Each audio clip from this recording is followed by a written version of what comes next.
Good morning, ladies and gentlemen. Mr. Noon again, or good afternoon to some of you who are deciding to sleep till 3 o'clock during our quarantine. Coming back at you at lesson 6.7 on how to graph linear equation using x and y intercepts. Okay, before I begin the lesson, I don't know if you noticed in the last video I posted, I had some music playing in the background. I will change that up from time to time. If it becomes a distraction, just shoot me a message and I'll turn it off while I do these lessons. But, you know, sometimes in class I like to play music, so I'm going to try it and see how it goes. Today's listening pleasure is 90s, 2000s, and today's R&B radio. All right, and I'll change it up from time to time. Now, to the lesson at hand, how to graph using x and y intercepts. All right, so our essential question is, how do we determine the x and y intercepts of a graph and equation? All right, in order to know how to do that, we got to know what x and y intercepts are.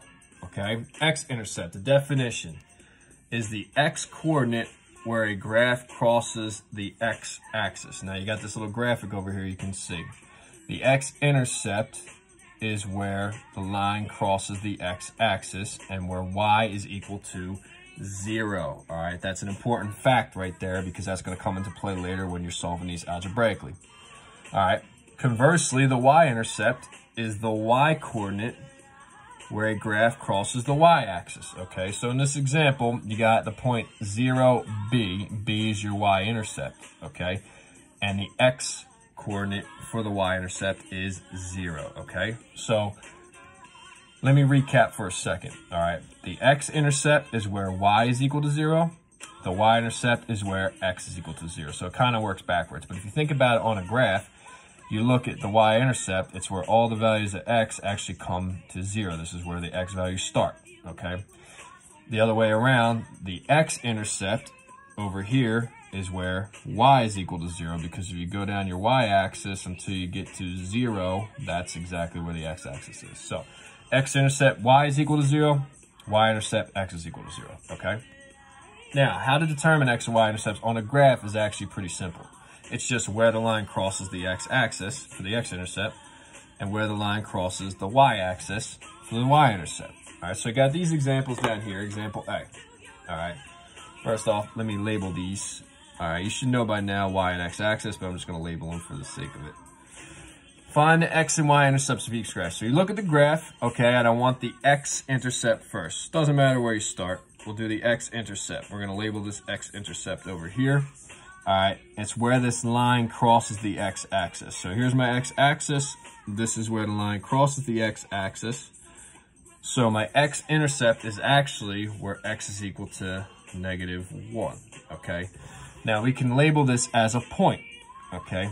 A point is an ordered pair. You can write it two ways. X-intercept is -1, or it's the point -1, 0, x comma y, right? Same for the y-intercept. I want to look for where intercept, right? I want to look where this line crosses the y-axis, okay? So here's my y-axis, here's my line, and it crosses the y-axis when y is equal to 1. All right, so I got my x-intercept is -1, my y-intercept is +1, and just like with the first example, I can rewrite or write this in a different way. This point as an ordered pair. Well, this ordered pair is actually 0, 1, okay? But when we do the other examples, if you just tell me the x-intercept is -1, the y-intercept is 1, that's fine, okay? So that's it. That's how you'd find it on a graph, all right? So I'm going to do B real quick, and then I'm going to leave C and D for you guys later on. Example B, all right? Let me go here for my x-intercept. I'm just going to put x-intercept equals, and then I'll label my y-intercept down here. Intercept equals, okay. So x-intercept, again, where the line crosses the x-axis, all right? So here's my y-axis, here's my x-axis. Now notice that this line, first of all, has a negative slope. This line goes through the origin, okay? So in that case, it goes through the x-axis at 0.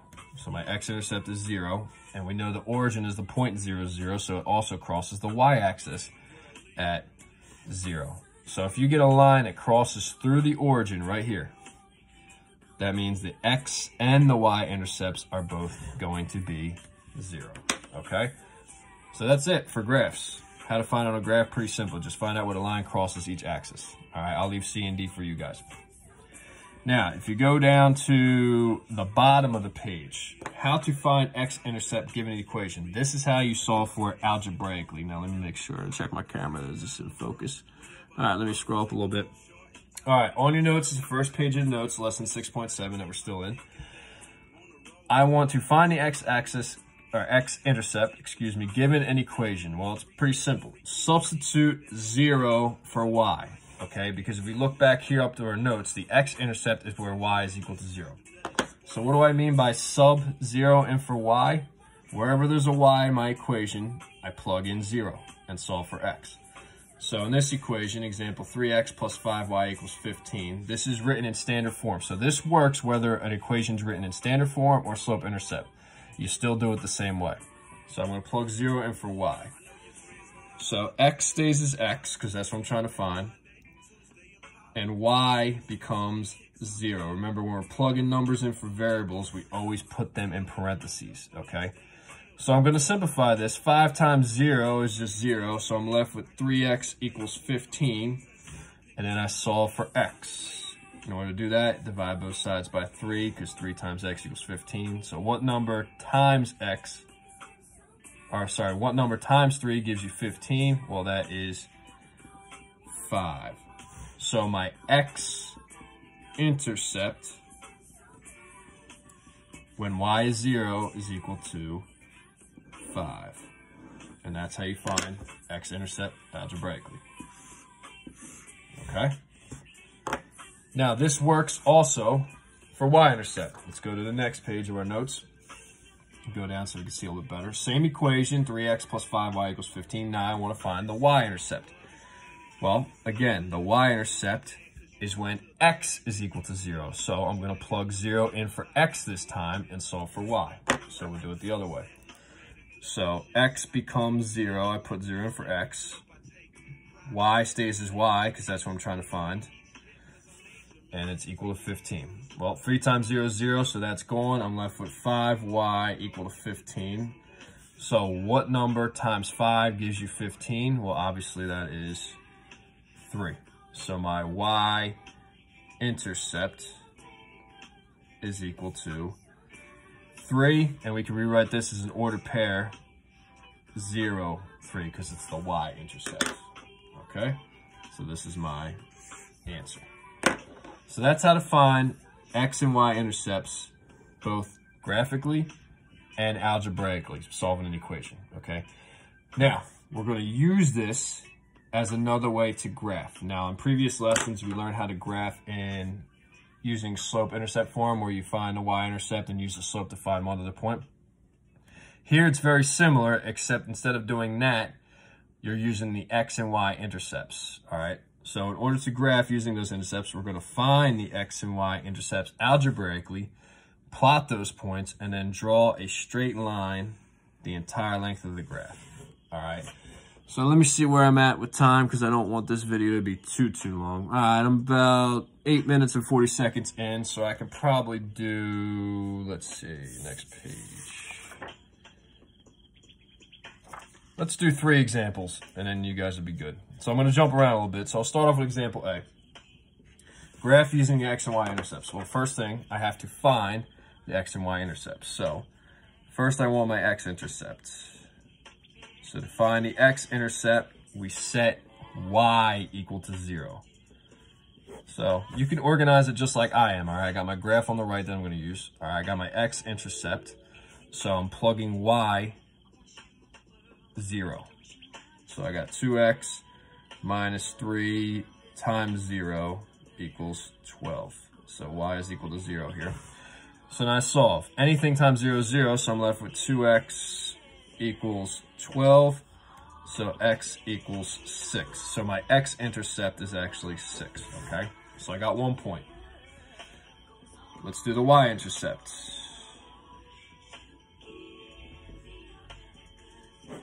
Y-intercept, conversely, is when, let me move this over here so it's a little more organized.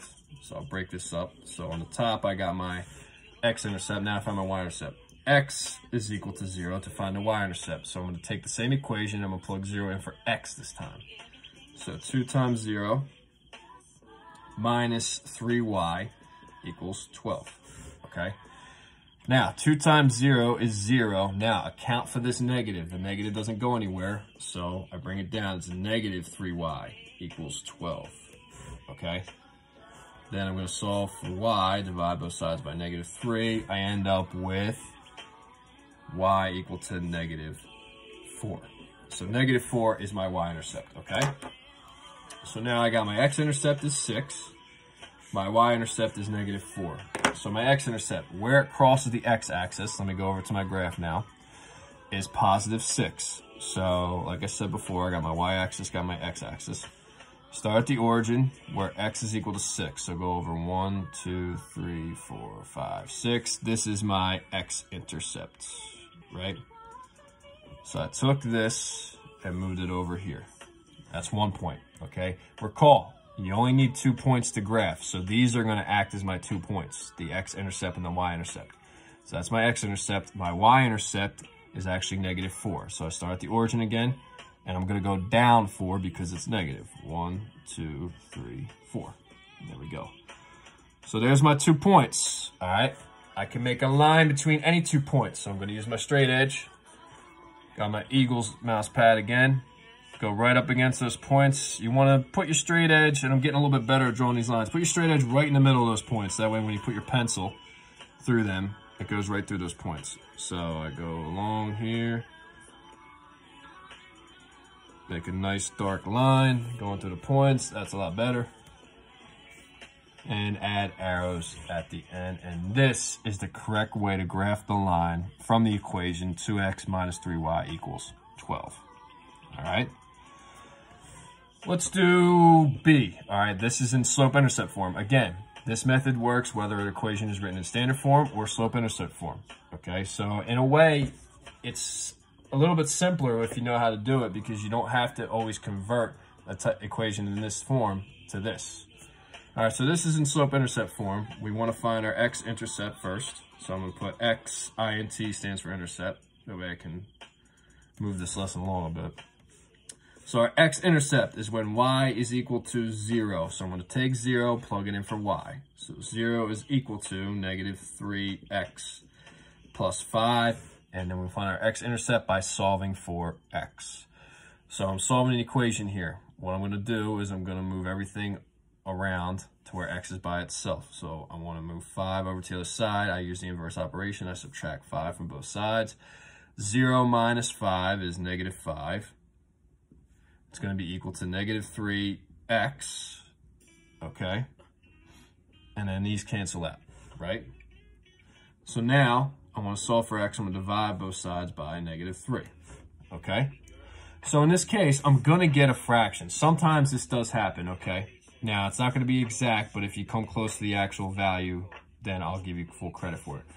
All right, negative 5 divided by negative 3. Well, I want to leave it as an improper fraction, but I know a negative divided by a negative is actually a positive. So my x-intercept is actually 5 over 3, okay?